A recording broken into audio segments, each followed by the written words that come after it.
เขากินก็บ่มีท่านผู้ชมเด้คือว่าหมู่บ้านหลังนี้ก็เฮือนเพิ่นนี่แหละทุกอย่างก็หมู่ซ้ำว่าพี่น้องเลยในหมู่บ้านนี่เนาะเบิ่งนี่คันฝนตกนี่บ่มีบรรยูเด้อบ่มีมันอยู่เลยเฮ็ดความวงเลยเอาผ้าบัดมามุงนี่เนาะหัวมาเลยแต่พุ่นอะโกเงินก็ทำนี่หมดครอบครัวแล้วนี่หมดครอบครัวอะไรซ้ำเนี่ยว่าได้ก็อ้าวไอ้ลี่แม่อาย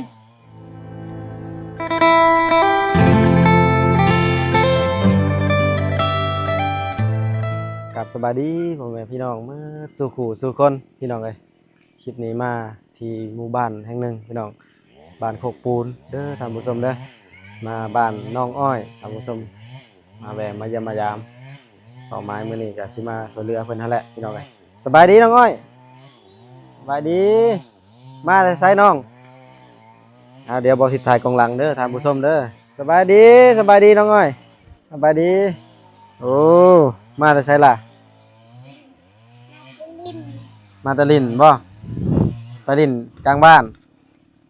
โอ้หมู่น้องอันนี้เนาะเป็นใจได้เดี๋ยวนี้เข้าโรงเรียนอยู่บ่ล่ะบ่ได้เข้าโรงเรียนเลยเว้าดังๆล่ะเว้าดังๆเป็นใจอันน้องสุขภาพแข็งแรงอยู่บ่ช่วงนี้พอไปใช้ล่ะพอไปให้เฮ็ดให้ว่าตัวหมูน้องเพิ่นพี่น้องปลูกมันเนาะว่าพุ่นแม่เป็นจะถึงพี่น้องสบายดีเด้อ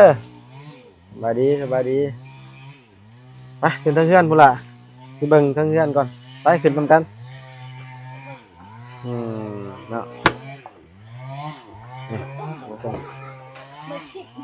ยังคือเก่าเรือนชาลันแปดมันก็โอ้ยพี่น้องเอ้ย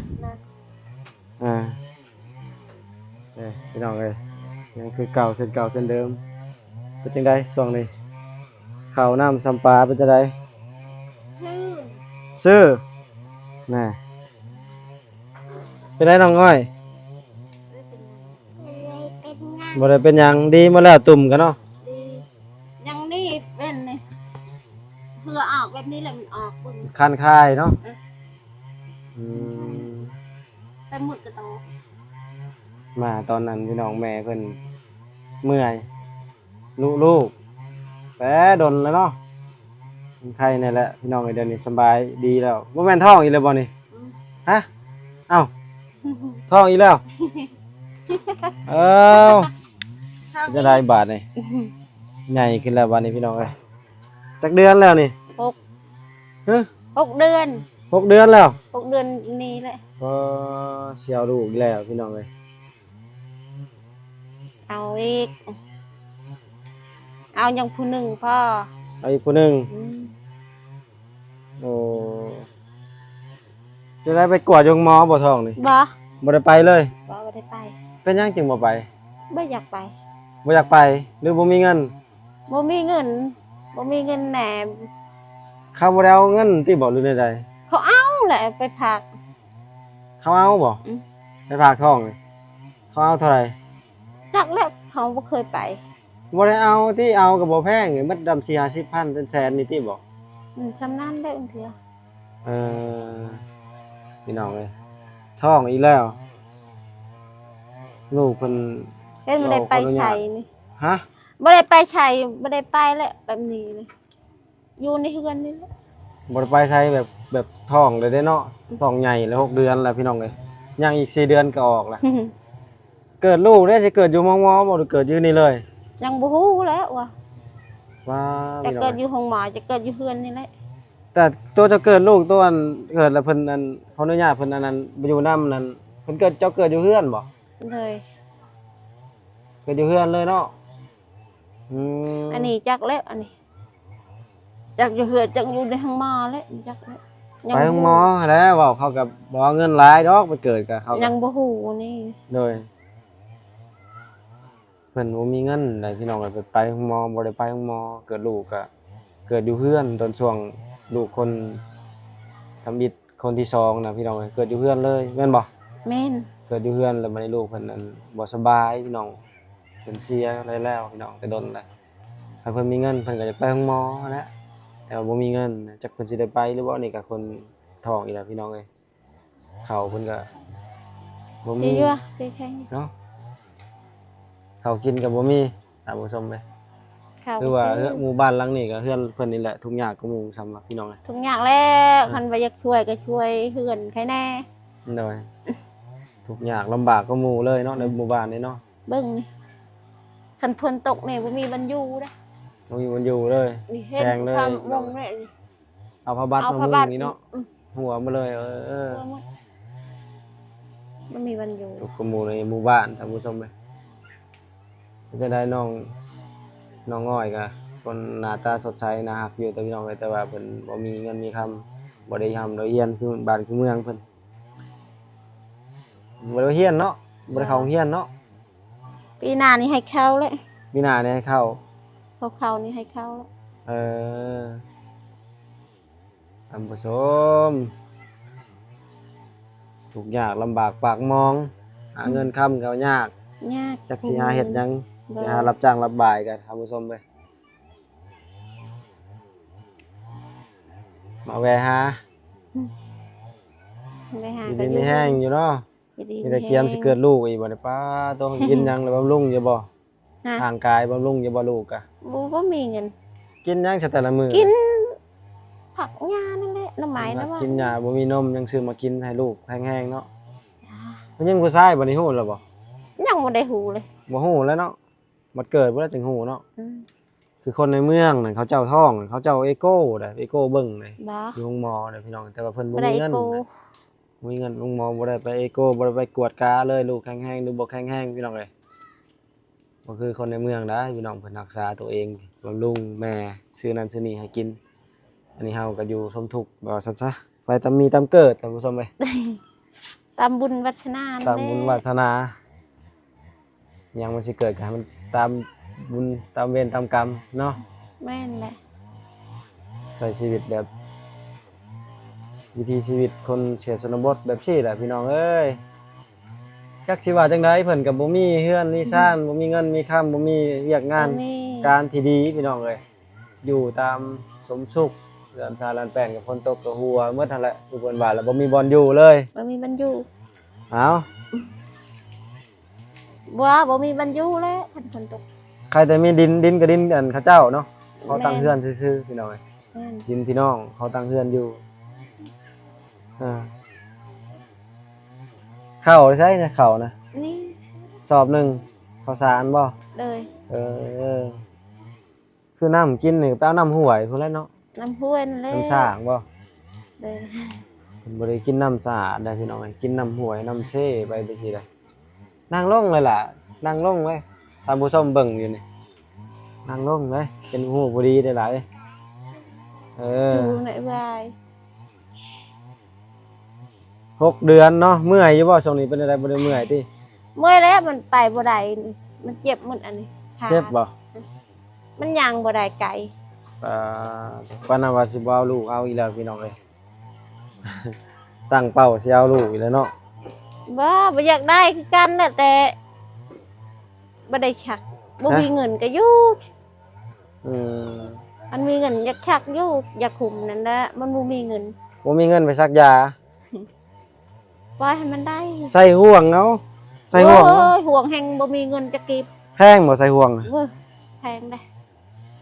แห่งกับข้าวกินก็บ่มี โดย อายเอ้ย โอ้ แห่งว่าใช้ห่วงอีกเอ้ยยามัน ยามัน จนสุดพุ่นแหละคำว่านั้นน่ะเนาะแตกออกอีกนี่แหล้วเนาะ ฮะเอาสมมุติว่าลูกหลายเด้อจะบ่มีเงินบ่มี ลูกหลายก็ยามันได้ให้มันใหญ่ บ่ละสมมุติว่ามันบ่มีแนวกินนั่นเด้แต่ลูกมาสาเสียได้ มี ได้ แนวกินให้ไป ฮะ ให้ไปตามโดดตามเหือนนั่นแหละให้ไปตามในบ้านนั่นแหละ หาขอกินแถวบ้าน อืม บ่นั่นบ่ แบบนั้นแหละคันหลายคน ปะมันอยู่แถวกลางบ้านกินน้ำผู้นั้นผู้นี้เนาะ เลย แนวนั้นบ่ส่วนหลาย อ้าวนาก็บ่มีเด้บ่มีนาเด้ อ้าวแบบสมมุติว่าลูกหลายๆเนาะจะเลี้ยงบ่กุ้มแบบนี้ปะมันอยู่ทำกลางบ้านให้ไปอยู่นำเพื่อนคน ให้พี่น้องเลี้ยง ให้พี่น้องบ่ ใช่อันลูกหลาย เนี่ยพี่น้องเขาก็มีลูกหลายได้สมมุติว่า เขาเอาดอกให้น้องให้พี่น้องเลี้ยงเขาเลี้ยงเอาเขาเลี้ยงเอาเราบ่มีข้าวกินเขาเลี้ยงเลย อ้าวนั่นบ่ เลย เฮาสิบ่อยากแนะนำให้เอาหั่นแหละเนาะเพราะว่าเจ้าเลี้ยงบ่กุ้มเด้อ่าเลี้ยงบ่กุ้มก็สิเอาลูกหลายบ่ได้บ่ไหวได้เกิดออกมา เอาไว้แล้ว เออ แต่จำเป็น จำเป็นแล้วคือเดี๋ยวนี้มันใหญ่แล้วนี่เนาะ6 เดือนละ 6 เดือน7 เดือนนานนั่นแหละ โอ้7 เดือน 8 เดือนยัง4 เดือน อืม เดือนที่4ก็เกียมแล้วแหละจักสิเกิดอยู่ไส จักแล้ว หารถไถเข้าไป ยังบ่ มองใกล้ รู้แล้ว ๆพินนี่เอาให้เกิดอยู่ดอก เขาสนับสนุนอยู่เกิดลูกนั่นแถวงอเขาก็บ่เอาเงินหลายดอกหลายก็เอาแต่ขายา จักแล้ว ประมาณ4-5 แสนนี่แหละขายาก็บ่แพ ยัง ง บ่ฮู้ยังบ่เคยไปโรงหมอ โดยไปโลดเด้อเอาบ่ได้เอาแพงได้ เลย แม่นแหละเพราะว่าเกิดลูกนะเขาสนับสนุนเขาอยากให้ผลิตประชากรเด้เขาบ่เอาหลายเขาบ่เอาแต่ขายาซื่อๆค่าทอดค่าหยังเขาบ่เอาดอกคือจุมเจ้าบ่มีเงินนะแท้ เขาบ่ฮู้หรอกว่ามีจักมีอ่ะ อืม กันไปก็ต้องเชียร์แล้วหน่อยหนึงบ่หลายก็ แม่นแม่นเสียก็บ่หลาย แต่ว่าคือว่าแล้วเพิ่นบ่มีเงินเนาะ บ่มี บ่อ เงิ ยาน กไป จะ โรง กิ หม น ออีกพี่น้องเอ้ย บ่มีเงินสิเอาหยังไปโรงหมอ เออเยี่ยม เล่นบ่ได้ไปไสนี่ ถ้านั่งในพี่น้องเอ้ย มีแต่อยู่แต่เฮือนนี่แหละ สองแม่ลูกพ่อน่ะไปทางใดก็ พอออกหน้าออกให้ ออกให้เฮ็ดให้เนาะ ปลูกอ่ะมันนะ ปลูกมันดินตัวเองบ่หรือดินเขาเจ้า ดินถูกเคยเองแหละ ดินเจ้าเอง แต่บ่ได้กว้าง ได้ประมาณจักเม็ด โอ้บ่ได้หลายหรอก ซ้ำบ่บนตั้งเฮือนนี่ซ้ำบ่ เออ บ่อน จำ กว้าง นี้แหละ ซ้ำนี้หนึง อือ โอ้สิได้เท่าไรซ้ำนี้หนึง จักแล้วมันว่า อ๋อ เจ้าอยู่เฮาออกผู้เดียวให้อยู่ แบบท้องใหญ่ผัวก็บ่ให้ออกเนาะ เลย ไกลบ่ย่างไปบ่หรือขี่รถจักร คันเฮาไปก็ย่างคันพัวไปรถจักรนั่นแหละ โอ้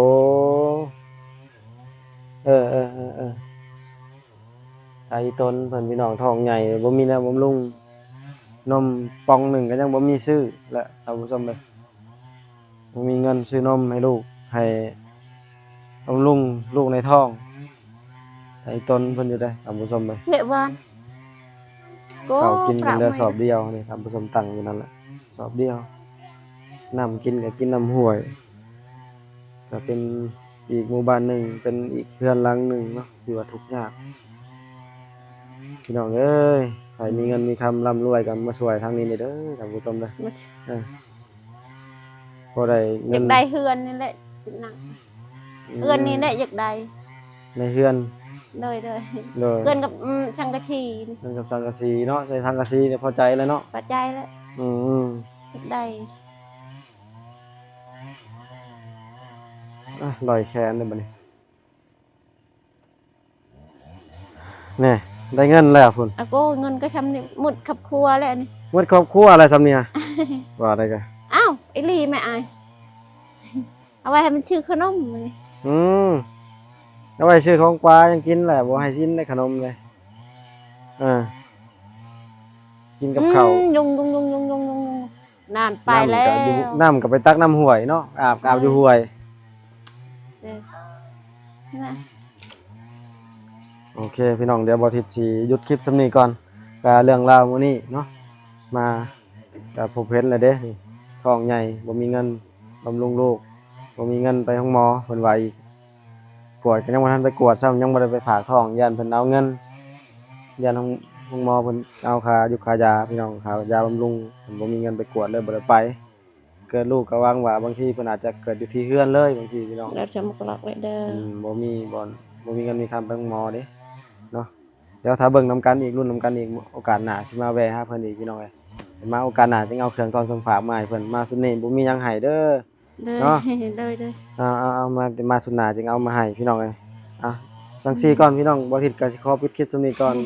ขอบคุณหลายๆขอบคุณขอบใจหลายๆทุกคนที่เข้ามารับชมคลิปบ่ทิศเนาะ เด้อนะครับใจขอบใจ ฟังว่ามีผู้ใหญ่ใจบุญช่วยเหลือเจ้า